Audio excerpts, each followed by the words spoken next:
Bom dia, boa tarde, boa noite, sexto ano. Então aí vamos começar mais uma videoaula. Como é de praxe, e aí para não fugir da rotina, procura um lugarzinho silencioso a partir de agora. Procura utilizar o fone de ouvido, caso seja possível, para que nós possamos nos concentrar melhor em relação ao que vai ser explicado, ok? Então, na nossa aula de hoje, nós vamos aí dar continuidade ao estudo das células, certo? Lembra que nós começamos a estudar as partes das células. Para que essa aula não ficasse muito extensa e acabasse se tornando algo cansativo para vocês, eu resolvi dividir o capítulo 6 em duas partes, certo? Para quê mesmo, hein, professor? Para não se tornar cansativo para vocês. Porque muitas informações jogadas ao mesmo tempo acaba prejudicando, acaba sendo prejudicial. Então vamos aí aos poucos, de forma organizada, para que vocês possam compreender o conteúdo do assunto 6 da melhor forma possível. Então hoje nós abordaremos os assuntos compreendidos na página 86 até a página 87 do nosso capítulo 6. E o tema do nosso capítulo 6, células, unidade fundamental da vida. Então, só para a gente dar uma relembrada, os seres humanos, como sabemos, é um ser vivo. Isso porque ele nasce, cresce, morre e tem capacidade de se reproduzir. Além disso, assim como todos os seres vivos, ele é composto, ou seja, ele é formado por células, que são estruturas geralmente tão pequenas que só podem ser vistas com o uso de lentes especiais, que são os microscópios, como nós já falamos aí em aulas anteriores. Então temos aí o esquema de uma célula, e esse caso aí é uma célula eucarionte ou procarionte? Pense aí um pouquinho. Então, afiado, sexto ano, é uma célula eucarionte, porque a gente consegue observar aí pela imagem que o núcleo está separado do citoplasma. Opa! Falando em citoplasma, é o assunto que nós iremos abordar na aula de hoje. O citoplasma é o espaço da célula compreendido entre a membrana plasmática e a membrana nuclear. Lembrando que essa membrana nuclear, ela também é chamada de carioteca, mas ela só está presente nos seres eucariotos, né, nas células eucariontes, que eu até dei o exemplo. Nós, seres humanos, as plantas, o meu cachorro, o meu gato, o meu papagaio, eles são exemplos de seres vivos o quê? Eucariotos, são formados por células eucariontes. Nos procariotos, ou seja, nos seres procariontes, o principal representante aí desse grupo são as bactérias, corresponde à totalidade do conteúdo limitado pela membrana, porque nas células procariontes, ou procarióticas, ou nos seres eucariotos, não existe carioteca. Então, esse material genético, no caso dessas células, das células procariontes, eles ficam aí dispersos no citoplasma. E aí vamos falar um pouquinho sobre a composição do citoplasma, ou seja, o que forma esse citoplasma, né? O que ele contém. Então, olha só, tem aí o esquema de uma célula. Estamos vendo aí novamente uma célula eucariótica, né? Uma célula eucarionte. Então, aí no caso, turma, essa região contém um fluido viscoso. O que seria esse fluido viscoso? Lembra do gel de cabelo que a gente passa aqui, ó, no cabelo para ficar bonitão e tal? Então, o citoplasma, ele se parece muito, ele tem muito aquele aspecto, né? Aquela viscosidade, certo? E esse fluido viscoso é chamado de hialoplasma, também denominado citosol ou citoplasma fundamental. Ele é constituído basicamente por íons dissolvidos em solução aquosa, aquela solução com aspecto líquido, e substâncias de fundamental importância à síntese, ou seja, à produção de moléculas orgânicas, dentre elas carboidratos e proteínas. Citamos aí o citosol e o citoesqueleto, que são aí duas regiões do nosso citoplasma. Atualmente, com a evolução da biologia nuclear, né, da citologia, já se sabe que o citoplasma de células eucariontes pode conter diversas estruturas com funções específicas, que são chamadas de organelas ou organoides. Essas organelas, turmas, ou esses organoides, é como se fossem, para vocês entenderem de uma forma mais direta, os órgãos. Eles vão ter funções específicas dentro da célula para que essa célula não morra, para que essa célula se mantenha viva. Desse modo, sabemos que há duas regiões no citoplasma, o citosol e o citoesqueleto. A região que é mais fluida, ou seja, com aquele aspecto mais líquido, é o hialoplasma, onde ficam mergulhadas muitas estruturas membranosas, chamadas de organelas citoplasmáticas, que eu falei agora, acabei de citar no slide anterior, além de grânulos compostos de RNA e proteínas, que são os ribossomos.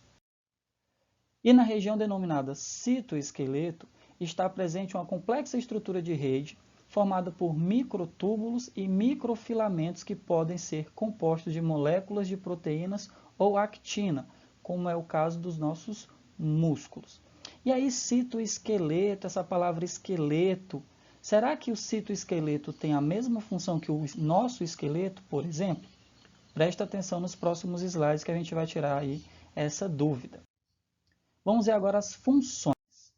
No citosol, acontece a maior parte das atividades celulares, sempre associada às organelas. A síntese de proteína, por exemplo, é uma das reações mais importantes. Por conta da produção dessas proteínas é que a célula se mantém viva. Por exemplo, é uma das reações mais importantes. Outra atividade essencial é a respiração celular. Célula respira, professor? Respira. E mais à frente, em aulas futuras, a gente vai entender melhor esse processo de respiração das células.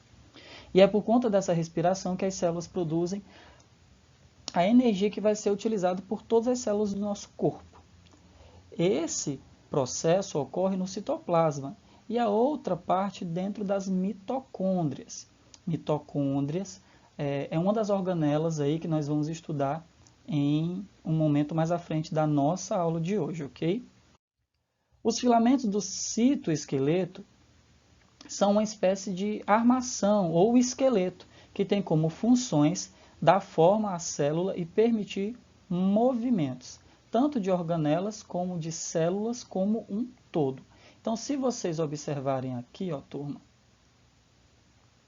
essa estruturazinha aqui, ó, é como se nós estivéssemos apenas focando no citoesqueleto. É como se nós tivéssemos retirado da célula todo o hialoplasma, que é aquela parte mais viscosa, o citosol, e tivéssemos deixado apenas o citoesqueleto. Então aqui, ó, a gente consegue perceber estruturas que vão dar forma à célula, mas essa não é a única função. Ele também vai permitir aqui, ó, que a célula se movimente, ok? Então aí é algo muito parecido com o que o nosso esqueleto realiza. São funções muito parecidas. Dá forma à célula e permite aí que essa célula se movimente. Lembrando que não somente as células, mas também as organelas, que são os órgãos que nós vamos estudar, que nós vamos aí discorrer sobre eles no decorrer da nossa aula. Composição química. Do que esse citoplasma é formado? Quais são as substâncias aí formadoras do nosso citoplasma, o citoplasma das células? O citoplasma é composto em grande parte por água, por isso que ele tem esse aspecto de gel, essa viscosidade, mas também por moléculas orgânicas, em especial macromoléculas como proteínas e enzimas. Além disso, também são presentes lipídios e polissacarídeos. Professor, novamente esses nomes, até difíceis de serem pronunciados, nesse momento eles vão ser citados para vocês entenderem a composição. Mais à frente eles vão ser estudados, o que não é o caso agora. Não é importante nesse exato momento nós sabermos o que é um lipídio ou um polissacarídeo. O importante agora é nós sabermos que eles fazem parte da composição do citoplasma celular, ok? As enzimas têm papel essencial catalisando diversas reações, ou seja, realizando diversas reações que ocorrem no citosol. E aí agora organelas, né? Já até citamos algumas nos slides anteriores. Eu até expliquei, né, que essas organelas são estruturas que ficam dentro das células, mais precisamente dentro do citoplasma, que é composto por um líquido gelatinoso.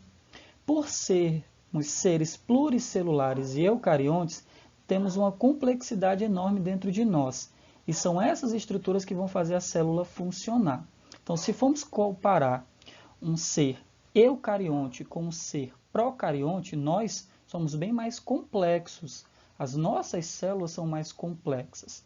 Se elas são mais complexas, elas vão ter mais detalhes, elas vão ter um funcionamento diferenciado de uma célula procarionte. E são essas organelas, são esses órgãos celulares que vão fazer com que a célula funcione da forma correta, para que ela não venha a morrer. A organela da célula vegetal é um pouco diferente da célula animal. Ela tem algumas estruturas que não são encontradas nessas células. Então, estudaremos algumas organelas que não serão encontradas em células animais, somente em células vegetais. Como nós vimos na aula anterior, as células vegetais possuem uma estrutura além da membrana plasmática, que é a parede celular. Então, em relação às organelas, nós encontraremos algumas delas somente em células vegetais e não em animais. Nas células procariontes, nós não temos organelas, porque elas são células mais simples, elas são, estruturalmente falando, bem mais simples que as células eucariontes. Essas células são geralmente, esses seres, são geralmente unicelulares, ou seja, formados por uma única célula, e só vão apresentar no citoplasma o material genético, porque não possuem a carioteca ou membrana nuclear, e os ribossomos. Somente essa organela que será encontrada em células procariontes. E aí, já falamos de organelas, já entendemos que essas organelas funcionam como órgãos, assim como o nosso coração, o nosso pulmão, o nosso rim. Agora vamos ver aí quais são elas e quais são as suas funções em específico. Cada organela celular tem uma função, como se fossem os nossos órgãos internos. Digerem os alimentos, quebram as moléculas que precisam, excretam, ou seja, expelem, expulsam o que não é necessário e assim por diante. Então, olha só, turma, falamos aí de organelas e tudo mais, e aí eu tenho um desafio a vocês. A membrana plasmática, será que ela pode ser considerada uma organela? Eu quero que vocês me respondam esse desafio na nossa sala virtual, certo? Na nossa sala que foi criada lá no Google Classroom. Então, já lancei o desafio, não esqueçam, respondam lá na nossa sala virtual. Agora vamos aí falar das organelas em específico. Não esqueçam, galera, aquela pergunta que foi feita anteriormente é importante ser resolvida, ok? Então, olha só, o primeiro organelo que nós vamos falar é o retículo endoplasmático. Já começou com as palavras difíceis, professor. Turma, palavras difíceis, mas vamos compreender aí o significado delas, né? O que significa aí, qual é a função do retículo endoplasmático. O retículo endoplasmático é o conjunto de bolsas e tubos que tem função principal de transportar algumas substâncias. Literalmente falando, é como se ele fosse uma bolsa de armazenamento. E quais substâncias vão transportar depende de qual retículo endoplasmático nós estamos falando, pois existem dois tipos, o rugoso ou granuloso e o liso ou argiloso. Tem aí a imagem do retículo endoplasmático rugoso e tenho aí a imagem do retículo endoplasmático liso. Eu gostaria que vocês fizessem um resumo sobre essas duas estruturas e me enviassem também, turma, lá na nossa sala virtual, ok? Então a gente está vendo aí, durante a nossa videoaula, que eu estou citando muito essa sala virtual. Por quê? Porque ela também é de extrema importância para a realização e entrega das nossas atividades. Então, a definição de retículo endoplasmático rugoso e retículo endoplasmático liso, eu quero que vocês me enviem pela nossa sala virtual. Temos agora os lisossomos. Qual é a função? Digestão celular. São bolsinhas que contêm enzimas que vão realizar a degradação, ou seja, a digestão de substâncias dentro da célula. Eles podem digerir substâncias que vêm de fora da célula, que a gente chama de heterofagia, ou podem digerir substâncias que já estão dentro da própria célula, que é a autofagia. Quando a gente está falando de digestão celular, nós vamos falar sobre dois processos. O primeiro dele é a fagocitose, processo utilizado pela célula para englobar partículas sólidas, que lhe irão servir de alimento. A célula produz expansões da membrana plasmática, que a gente chama de pseudópodes ou falsos pés, que envolve as partículas e as engloba, ou seja, as envolvem. Primeiramente, a partícula fica em uma bolsa, que recebe o nome de fagossomo. Depois, essa bolsa se une ao lisossomo, que contém as enzimas digestivas, para que a digestão seja realizada e os materiais úteis sejam aproveitados pela célula. Essa segunda bolsa recebe o nome de vácuo digestivo e o processo todo é chamado de digestão intracelular heterofágica.